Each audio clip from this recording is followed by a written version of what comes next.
Mother Jones. Chapter 22. You Don't Need a Vote to Raise Hell.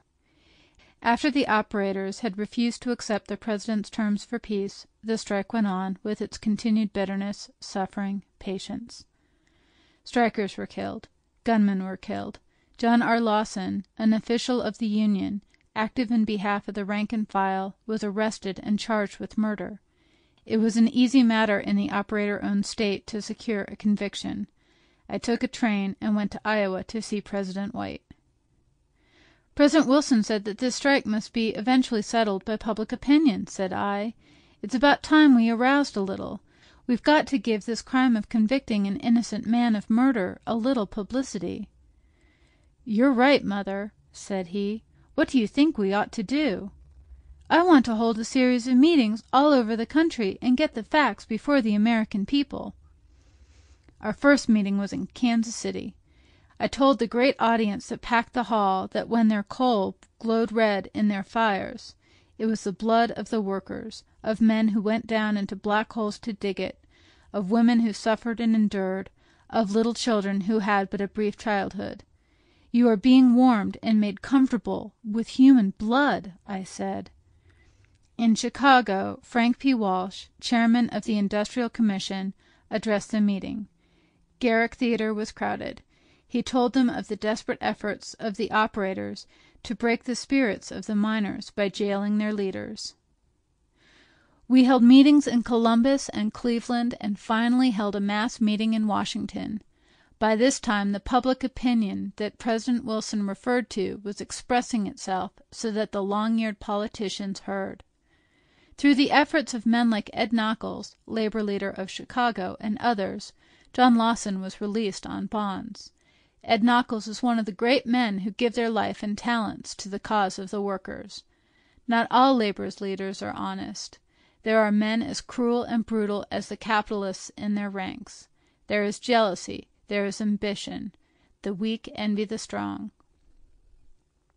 There was Bolton, secretary of the miners in Trinidad, a cold-blooded man, a jealous, ambitious soul. When Lawson was arrested, he said, "He is just where I want him." I was at headquarters in Trinidad one morning when two poor wretches came in and asked for some coal. Their children were freezing, they said. Bolton loved power.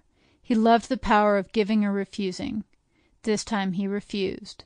A fellow named Ullick, an organizer, was present. I said to him, "Go with these men and see what their condition is. Buy them coal, and food if they need it," and I gave him money. One of the men had walked over the hills with his shoes in tatters. The other had no overcoat, and the weather was below zero. Ullick returned and told me the conditions of these miners and their families was terrible. I am not blind to the shortcomings of our own people. I am not unaware that leaders betray and sell out and play false. But this knowledge does not outweigh the fact that my class, the working class, is exploited, driven, fought back with the weapon of starvation, with guns, and with venal courts whenever they strike for conditions more human, more civilized for their children and for their children's children. In this matter of arousing public opinion, I traveled as far as Seattle. The Central Trades Union of Seattle arranged a monster mass meeting for me. I told those fine Western people the story of the struggle in their sister state. I raised a lot of hell about it, and a lot of money too, and a yell of public opinion that reached across the Rockies. The miners of British Columbia were on strike. They sent for me to come and address them. I went with J.G. Brown. As I was about to go on the boat, the Canadian immigration officers asked me where I was going. "To Victoria," I told them. "No, you're not," said an officer. "You're going to the strike zone." "I might travel a bit," said I. "You can't go," said he, like he was Cornwallis. "Why?" "I don't have to give reasons," said he, as proudly as if the American Revolution had never been fought. "You'll have to state your reasons to my uncle," said I, "and I'll be crossing before morning." "Who's your uncle?" "Uncle Sam's my uncle," said I. He cleaned hell out of you once, and he'll do it again. You let down those bars. I'm going to Canada." "You'll not put a boot in Canada," said he. "You'll find out before night who's boss on this side of the water," said I. I returned to labor headquarters with Brown, and we telegraphed the Immigration Department, the Labor Department, and the Secretary of State in Washington. They got in touch with the Canadian government at Ottawa. That very afternoon I got a telegram from the Immigration Department that I might go anywhere I wanted in Canada. The next morning, when I went to get on the boat, the Canadian official with whom I had spoken the day before ran and hid. He had found out who my uncle was. I addressed meetings in Victoria. Then I went up to the strike zone. A regiment of Canadian kilties met the train, squeaking on their bagpipes. Down the street came a delegation of miners, but they did not wear crocheted petticoats. They wore the badge of the working class, the overalls. I held a tremendous meeting that night, and the poor boys who had come up from the subterranean holes of the earth to fight for a few hours of sunlight took courage. I brought them the sympathy of the Colorado strikers, a sympathy and understanding that reaches across borders and frontiers. Men's hearts are cold. They are indifferent. Not all the coal that is dug warms the world. It remains indifferent to the lives of those who risk their life and health down in the blackness of the earth, who crawl through dark, choking crevices with only a bit of lamp on their caps to light their silent way, whose backs are bent with toil, whose very bones ache, whose happiness is sleep, and whose peace is death. I know the life of the miner. I have sat with him on calm piles as he ate his lunch from his bucket with grimy hands. I have talked with his wife as she bent over the wash-tub. I was talking with a miner's wife one day when we heard a distant thud. She ran to the door of the shack. Men were running and screaming. Other doors flung open. Women rushed out, drying their hands on their aprons. An explosion! Whose husband was killed? Whose children were fatherless? "My God, how many mules have been killed?" was the first exclamation of the superintendent. Dead men were brought to the surface and laid on the ground, but more men came to take their places. But mules, new mules, had to be bought. They cost the company money. But human life is cheap, far cheaper than our mules. 119 men were brought out and laid on the ground. The lights in their lamps were out. The lights in their eyes were gone. But their death brought about the two-shaft system whereby a man has a chance to escape in case one of the exits filled with gas or burned. Life comes to the miners out of their deaths, and deaths out of their lives. In January of 1915 I was invited to John D. Rockefeller Jr.'s office with several other labor officers. I was glad to go, for I wanted to tell him what his hirelings were doing in Colorado. The publicity that had been given the terrible conditions under which his wealth was made had forced him to take some action. The Union he would not recognize. Never. That was his religion. But he had put forth a plan whereby the workers might elect one representative at each mine to meet with the officials in Denver and present any grievance that might arise. So with Frank J. Hayes, Vice President of the United Mine Workers, James Lord, and Edward Doyle, we went to the Rockefeller offices. He listened to our recital of conditions in Colorado and said nothing.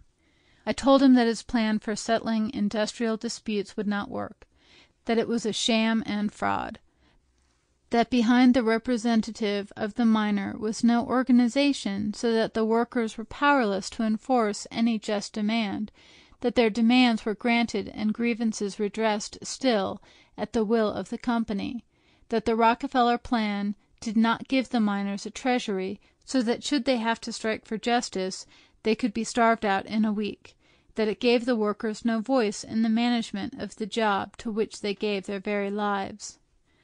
John Rockefeller is a nice young man, but when we went away from the office where resides the silent government of thousands upon thousands of people, we went away feeling that he could not possibly understand the aspirations of the working class.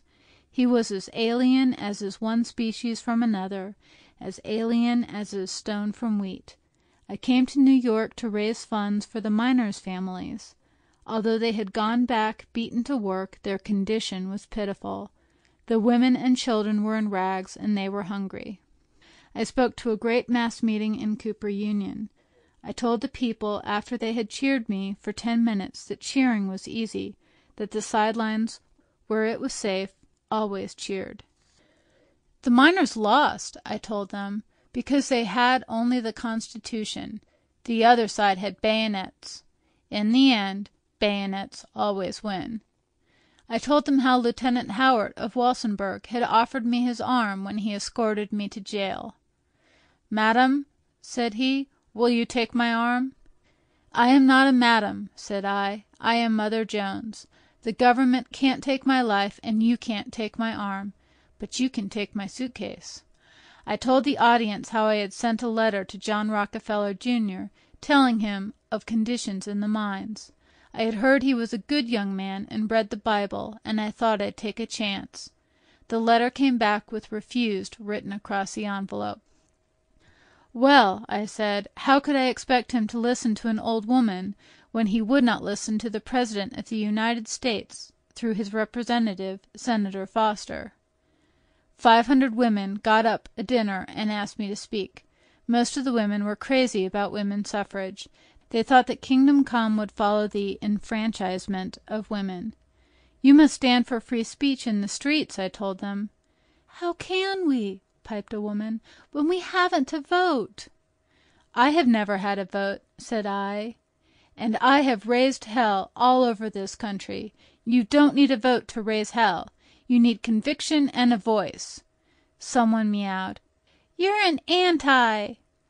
"I am not an anti to anything which will bring freedom to my class," said I, "but I am going to be honest with you sincere women who are working for votes for women. The women of Colorado have had the vote for 2 generations, and the working men and women are in slavery. The state is in slavery, vassal to the Colorado Iron and Fuel Company and its subsidiary interests.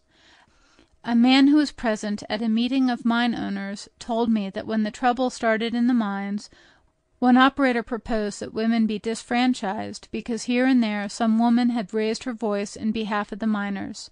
Another operator jumped to his feet and shouted, "For God's sake, what are you talking about? If it had not been for the women's vote, the miners would have beaten us long ago." Some of the women gasped with horror. 1 or 2 left the room. I told the women I did not believe in women's rights nor in men's rights, but in human rights. "No matter what your fight," I said, "don't be ladylike. God Almighty made women, and the Rockefeller gang of thieves made the ladies. I have just fought through 16 months of bitter warfare in Colorado. I have been up against armed mercenaries, but this old woman, without a vote, and with nothing but a hatpin, had scared them." Organized labor should organize its women along industrial lines. Politics is only the servant of industry. The plutocrats have organized their women. They keep them busy with suffrage and prohibition and charity. End of chapter 22.